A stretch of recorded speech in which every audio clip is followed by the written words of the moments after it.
All right, so welcome to this deep dive. We are going to be jumping into Revelation today. So I know Revelation, It can be intimidating. it can be a little bit like, Yeah. oh, like, I don't even want to touch that. That's but right. hopefully today we can kind of like pull back the curtain a little bit, Yeah, absolutely. make it not so scary. Mm. So one of the things that are really interesting about MCS is that Well, one of the things that I find interesting about MCS is that they approach Revelation with this kind of blend of symbolism, historical context, and prophecy. right, yeah. And that makes this a really rich and multi-layered text. Right. It's not just a one-to-one, like this means this represents this, but it's like Right. all of that is in play here. Absolutely. So I think maybe just to start, like, what even is a revelation? Like, what is that word? Well, revelation means an unveiling Yeah. or a disclosure. Right. And this revelation was given to John Right. while he was exiled on the Isle of Patmos by the Roman Emperor Domitian. Wow. And this would have been around 90 to 95 AD. Okay. And Patmos was a harsh and desolate island. It was not a place where you wanted to be. No. It really emphasizes the impact of John's experience. So it's not like he's like, oh, I'm just chilling here on the beach. Right, exactly. You know, and just having a vision. No pina coladas. Yeah, exactly. Yeah. Exactly. So when we think about Revelation, there are like, different ways that people interpret it. Mhm. And I know there are these like four kind of traditional Mhm. approaches. There's like symbolic preterist, historicist, and futurist. Right. So how does MCS kind of play into that? So MCS doesn't adhere strictly to just one of those interpretations. Right. They actually see elements of truth in all of them. Okay. They believe that Revelation is deeply rooted in the historical context of the early church. Okay. It is full of symbolism, and it does contain prophecies about the future. Right. So it's not just about Yep. predicting the end of the world. Exactly. It's multi-layered with implications for the past, the present, and the future. Okay, got it. Got it. So let's jump into the actual text now. Okay. Chapter 1, verses 1 and 2. And we're just going to go, kind of verse by verse here. Right. So it starts by saying that God gave this revelation to Jesus, Mm-hmm. who then revealed it to John. So we've got this chain of communication. Yeah, you got this chain of communication happening there. Yeah. What do you think the significance of that is? Well, I think that it highlights who this book is primarily for the Okay. believers, the servants of Jesus. So Okay. it's like a personal message from God Right. delivered through Jesus and John, Yeah. meant to comfort and prepare those who follow Christ. So if you're a believer listening to this, Right. this is for you. This is for you. This is not meant to like No, freak like- you out. Exactly. This is to encourage and equip you. Absolutely. And that is reinforced Right? by the promise of blessing in verse 3. Okay. It says, "Blessed are those who read A and D, obey the words of this prophecy, for the time is near." Whoa. Okay. Blessed are those who read 80 and obey. Yes, That adds a layer of responsibility to just listening to this deep dive. it does. I better be taking notes. Take some notes, yeah. But the emphasis here is on holding fast to the message, Yeah. letting it guide your life, not just memorizing every detail. Right. The Greek word for blessed used here, makarios, Okay. actually suggests a state of security and freedom from worry. So this book is meant to offer comfort to believers, Yes, not fear. that's right.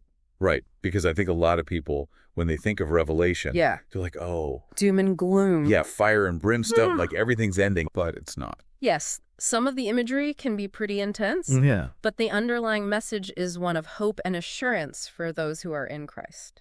Okay. All right. So we've got the message and the audience. Yeah. What comes next? So in verses 4 through 6, John sends greetings to 7 churches in Asia. Okay.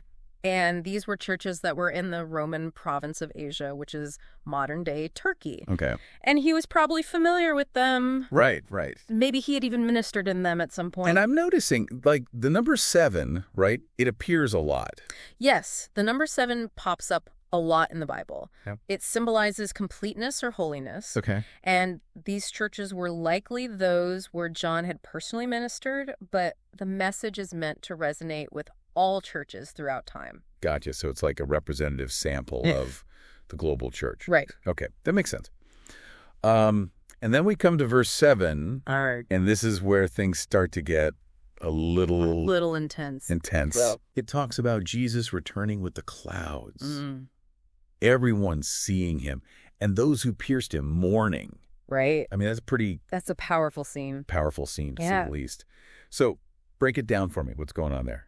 Well, first, the phrase coming with the clouds. Okay. It's not just a random image. It actually connects back to a prophecy in the book of Daniel Okay. about the Messiah being given all honor and glory. Gotcha. So it's a deliberate reference Exactly. to something much bigger. It is. Okay. Okay. And then you have the mention of those who pierced him mourning. Right. Now, this is referring to the Jewish people Yeah. who will ultimately recognize Jesus as the Messiah. Okay. So it's not them like rejecting him. It's like them Right. realizing Recognizing what that. they've missed. Right. Okay. Okay. It's the reaction of those who clung to the world instead of Jesus. Wow. Okay. So that makes you think, right? It does. Like, what will our reaction be on that day? Have we chosen Jesus Right. or the world? Something to think about. It is. Yeah. Yeah. And then it goes right into verse 8 where God Just- asserts his power That's right. as the Alpha and Omega, the Yes. beginning and the end. Mhm. It says, I am the A and the Z. It says, Adonai, God of heaven's armies. Right. The one who is, who was, and who is coming. I mean, it's... That's a pretty powerful statement right? about God's sovereignty. Yeah. Yes. And it's not just a statement of power. It also contains a comforting promise. Okay. God is who is to come, Right. offering hope and anticipation for believers. Right. So even in the midst of all this talk of like Mhm. judgment Mhm. and like the end times, there's this thread, There's a thread of hope woven throughout. hope Yeah. woven through it. Absolutely. Okay. And then verse 9, John introduces himself. Yes. And it's interesting because he's not like, He doesn't introduce himself as some grand prophet. He introduces himself as a brother and a fellow sharer in suffering. right. And I know there was a lot of And persevere. persecution going on at that time. There was widespread Christian persecution at the time, Yeah. and John's words remind us that even amidst challenges, believers are united through their faith. Right. They share in the suffering Yeah. and the perseverance that come with following Christ. Okay. So we've got the stage set. John is on Patmos. Mhm. He's received this revelation. And now we're about to kind of Now we're about to dive into the actual vision. get into the vision. Yeah. What happens next? Well, in verses 10 and 11, we learn that John receives this revelation on the first day of the week, Sunday. Sunday. Okay. Interesting. And I know like today, a lot of like, Churches still use that day. Christians, Uh, we still use that as the day of Hey. worship, but was that the only day back then? Not necessarily. The Yeah. early church didn't just worship on Sundays, but this day does hold significance because it is the day of Jesus' resurrection. Right. Okay. So it's, So John is having this vision on the day that symbolizes new life yeah, and victory over death. pretty fitting. Very much so. Okay. And in this vision, God instructs John to write down what he sees Okay. and send it to those 7 churches. Right. And so this is where the writing of Revelation actually begins. Exactly. And again, the number 7 Yeah. showing up. Symbolizing completeness. Yeah. This message is for the entire church Okay. throughout time. Gotcha. Okay. And then, Well, then in verses 12 and 13, okay, John sees 7 golden lampstands 7 golden lampstands. representing the churches and Jesus standing among them. Wow.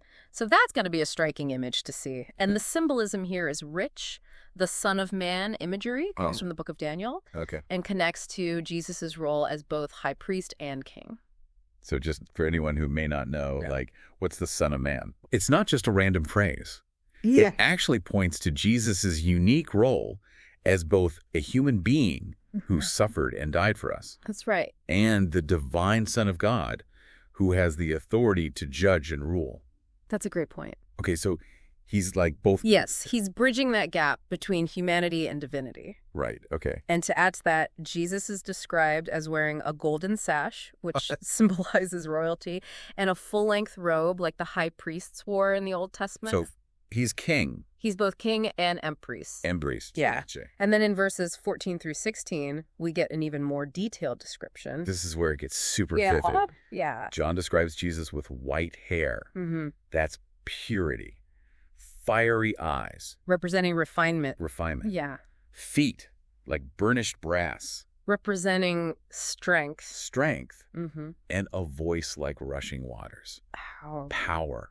Yeah. I mean, if you try to imagine that all at once. It's an incredible picture. It's incredible.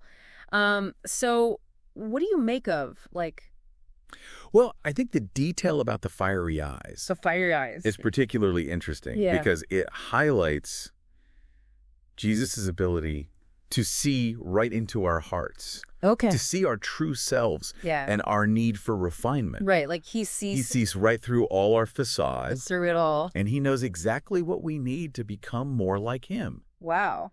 All right. Well, that's a question to ponder. So how does John react to all of this?